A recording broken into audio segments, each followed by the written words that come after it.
ਵਾਹਿਗੁਰੂ ਜੀ ਕਾ ਖਾਲਸਾ ਵਾਹਿਗੁਰੂ ਜੀ ਕੀ ਫਤਿਹ। ਮਾਨ ਸਿੰਘ ਜੀ ਦੀ ਕਿਤਾਬ ਪੜ੍ਹ ਰਿਹਾ ਸੀ। ਉਸ ਵਿੱਚ ਇੱਕ ਲੇਖ ਹੈ, ਮੰਦਾ ਕਿਸੇ ਨਾ ਆਖੀਏ।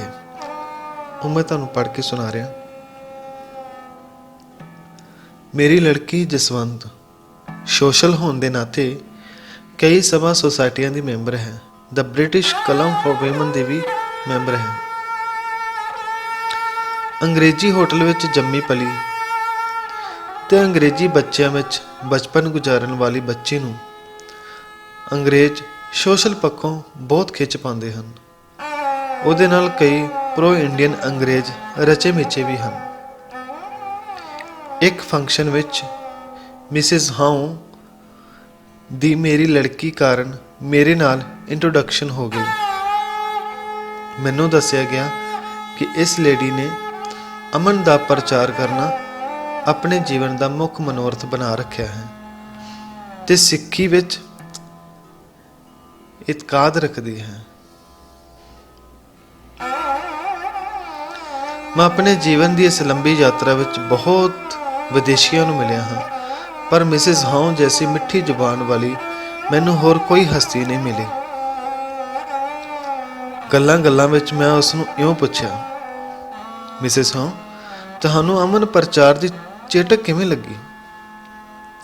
ਸਿੰਘ, ਮੇਰਾ ਪਿਤਾ, ਮੇਰਾ ਚਾਚਾ ਤੇ ਮੇਰੇ ਹੋਰ ਕਈ ਰਿਸ਼ਤੇਦਾਰ ਪਿਛਲੀ ਜੰਗ ਵਿੱਚ ਭੰਗ ਦੇ ਭਾੜੇ ਮਾਰੇ ਗਏ।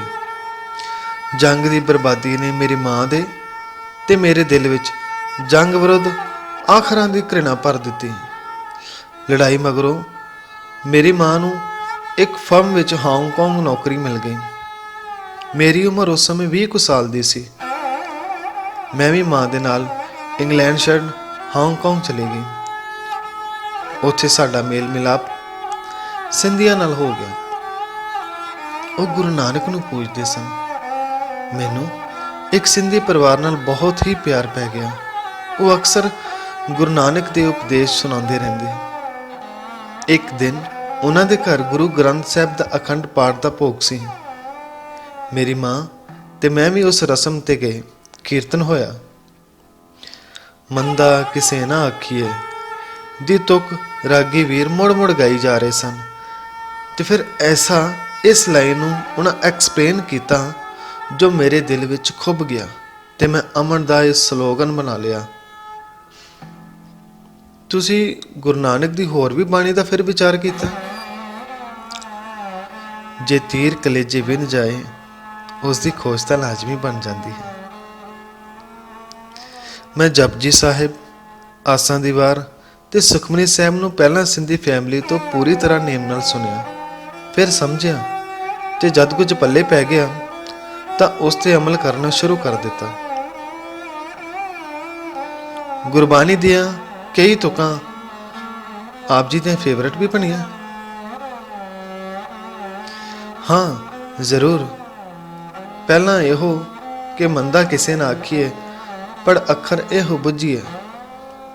ਦਰਅਸਲ ਜੇ ਇਹੋ ਇੱਕ ਤੁਕ ਕਲੇਜੇ ਦੇ ਅੰਦਰਲੇ ਅੰਦਰ ਵਸ ਜਾਏ ਤਾਂ ਅਸੀਂ ਚੰਗੇ ਦੁਨੀਆਦਾਰ ਬਣ ਸਕਦੇ ਹਾਂ। ਗੁਰੂ ਨਾਨਕ ਜੀ ਦਾ ਇਹ ਉਪਦੇਸ਼, ਨਾਨਕ ਲੇਖੈ ਇੱਕ ਗੱਲ ਹੋਰ ਹਉਮੈ ਚਖਣਾ ਝਾਕ, ਸੰਸਾਰ ਦੀ ਕੁੱਲ ਰੂਹਾਨੀ ਫਲਸਫੀ ਆਪਣੇ ਅੰਦਰ ਸਾਂਭੀ ਬੈਠਾ ਹੈ। ਪਰ ਅਸੀਂ ਇੱਕ ਗੱਲ ਦੀ ਖੋਜ ਵੀ ਕਦੇ ਕਰਦੇ ਹਾਂ? ਅਸੀਂ ਤਾਂ ਮਿਸਟਰ ਸਿੰਘ ਸਤਿਗੁਰੂ ਹੈ ਬਹੁਤਾ ਵੀ ਨਹੀਂ ਸਮਝ ਸਕੇ, ਤਾਈਓ ਤਾਂ ਭਟਕ ਰਹੇ ਹਾਂ। ਤੇ ਉਹ ਕਹਿੰਦੀ ਇਮੋਸ਼ਨਲ ਹੋ ਗਈ ਤੇ ਉਹਦੀਆਂ ਅੱਖਾਂ ਵਿੱਚ ਰੂਹਾਨੀਅਤ ਦੇ ਝਲਕਾਰੇ ਮਾਰਦੇ ਸੁੱਚੇ ਮੋਤੀ ਟਪਕਣ ਲੱਗ ਪਏ। ਮਿਸਿਸ ਹਾਊ, ਮੈਂ ਗੱਲ ਪਰਤਾਂਦੇ ਹੋਏ ਪੁੱਛਿਆ, ਤੁਸੀਂ ਫਿਰ ਅਮਨ ਦੀ ਖੋਜ ਕਿੱਥੋਂ ਤੱਕ ਕੀਤੀ ਹੈ? ਰੁਮਾਲ ਨਾਲ ਅੱਖਾਂ ਪੂੰਝਦੀ ਹੋਈ ਮੇਰੇ ਵੱਲ ਵੇਖ ਕੇ, ਮੇਰੀ ਖੋਜ ਹਾਂਗਕਾਂਗ ਤੋਂ ਹੀ ਸ਼ੁਰੂ ਹੋ ਗਈ ਸੀ। ਜਦ ਮੈਨੂੰ ਉੱਥੇ ਕੁਝ ਦੇਸ਼ ਭਗਤ ਹੋਰ ਇੰਡੀਅਨ ਵੀ ਮਿਲੇ ਸਨ। ਮੈਂ ਹੁਣ ਇਹ ਖੋਜ ਕਰ ਚੁੱਕੀ ਹਾਂ ਕਿ ਜੇ ਭਾਰਤ 1929-30 ਵਿੱਚ ਜਦ ਬਾਬਾ ਖੜਕ ਸਿੰਘ ਨੇ ਕਾਂਗਰਸ ਤੋਂ ਪੂਰਨ ਆਜ਼ਾਦੀ ਦਾ ਮਤਾ ਪਾਸ ਕਰਵਾ ਲਿਆ ਸੀ, ਉਸ ਸਮੇਂ ਸੁਤੰਤਰ ਹੋ ਜਾਂਦਾ ਤਾਂ 1939-45 ਦੀ ਜੰਗ ਦੇ ਅੱਗ ਵਿੱਚ ਸੰਸਾਰ ਕਦੇ ਤਬਾਹ ਨਾ ਹੁੰਦਾ। ਸਾਡੇ ਬ੍ਰਿਟਿਸ਼ ਲੀਡਰਾਂ ਨੇ ਹਿਟਲਰ ਦੀਆਂ ਸਰਗਰਮੀਆਂ ਨੂੰ ਵੇਖ ਵੀ ਦੂਰ ਦੀ ਨਾ ਸੋਚੀ, ਸਗੋਂ ਭਗਤ ਸਿੰਘ ਨੂੰ ਫਾਂਸੀ ਲਟਕਾ ਭਾਰਤ ਨਾਲ ਹੋਰ ਵੈਰ ਵਧਾ ਲਿਆ। ਮੈਨੂੰ ਦੱਸਿਆ ਗਿਆ ਸੀ ਕਿ ਸਿੱਖਾਂ ਨੇ ਆਜ਼ਾਦੀ ਲਈ ਮਹਾਨ ਕੁਰਬਾਨੀਆਂ ਦਿੱਤੀਆਂ। ਖਿਮਾ ਕਰਨਾ, ਤੈਨੂੰ ਸਿੱਖ ਸਮਝ ਖੁਸ਼ਾਮਦ ਨਹੀਂ ਕਰ ਰਹੀ।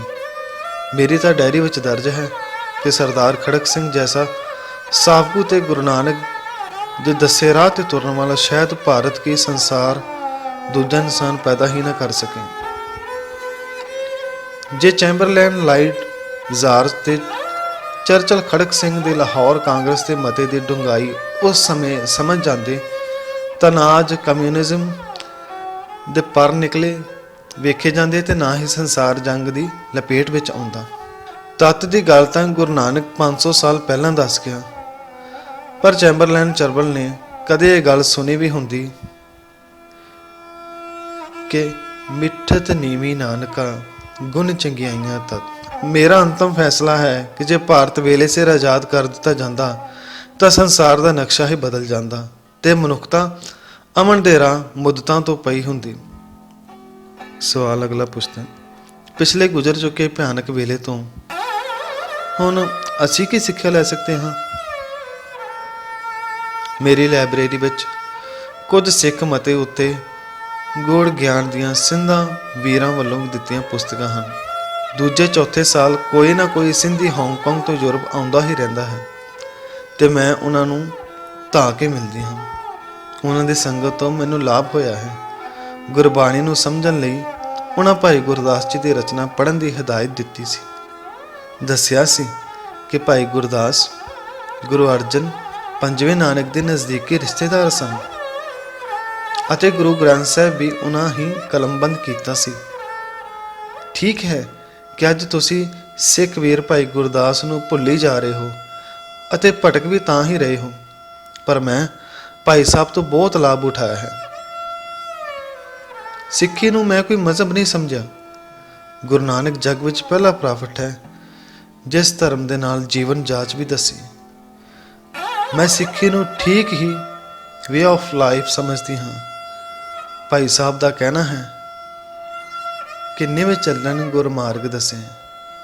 ਜੀਵਨ ਜਾਂਚ ਦਾ ਇਹ ਸਬਕ ਜੇ ਸੰਸਾਰ ਗ੍ਰਹਿਣ ਕਰ ਲੇ ਤਾਂ ਸਾਡਾ ਸੰਸਾਰ ਸਦੀਵੀਂ ਅਮਨ ਦੀ ਮੰਜ਼ਲ ਦੇ ਨੇੜੇ ਆ ਸਕਦਾ ਹੈ।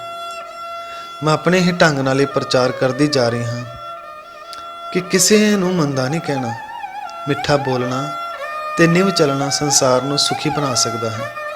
ਮਿਸਟਰ ਸਿੰਘ, ਜੋ ਵੀ ਇਹ ਮਾਰਗ ਦੀ ਸਿੱਖਿਆ ਤੇ ਚੱਲੇਗਾ ਇਨਸਾਨੀਅਤ ਦੀ ਸੱਚੀ ਤੇ ਸੁੱਚੀ ਸੇਵਾ ਕਰੇਗਾ। ਬਾਕੀ ਦਾ ਸਾਰਾ ਵਿਖਾਵਾ ਹਉਮੈ ਝਖਣਾ ਝਾਕ ਵਾਲੀ ਗੱਲ ਹੈ। ਅਮਨ ਤੋਂ ਮਨੁੱਖਤਾ ਨੂੰ ਦੂਰ ਲੈ ਜਾਣਾ ਹੀ ਉਲਝਣਾ ਪੈਦਾ ਕਰਨਾ ਹੈ। ਮੈਂ ਮਿਸਿਸ ਹੋ ਦੀ ਡਿਵੋਸ਼ਨਲ ਖੋਜ ਉੱਤੇ ਹੈਰਾਨ ਰਹਿ ਗਿਆ। ਸਿੰਧੀ ਫੈਮਿਲੀ ਦੀ ਸੰਗਤ ਉੱਤੇ ਮੇਰਾ ਸੀਸ ਝੁਕ ਗਿਆ। ਆਪਣੇ ਰੋਟੀਆਂ ਕਾਰਨ ਪੂਰੇ ਤਾਲ ਵਾਲੇ ਸਿੱਖ ਪੇਸ਼ਾਵਰ ਪ੍ਰਚਾਰਕ ਅੱਖਾਂ ਅੱਗੇ ਫਿਰਨ ਲੱਗ ਪਏ ਤੇ ਸਿੱਖ ਲੀਡਰਾਂ ਦਾ ਸਿੰਧੀ ਵੀਰਾਂ ਨਾਲ ਰੁੱਖਾ ਸਲੂਕ ਚੁਭਣ ਲੱਗ ਪਿਆ। ਧੰਨਵਾਦ। ਵਾਹਿਗੁਰੂ ਜੀ ਕਾ ਖਾਲਸਾ, ਵਾਹਿਗੁਰੂ ਜੀ ਕੀ ਫਤਿਹ।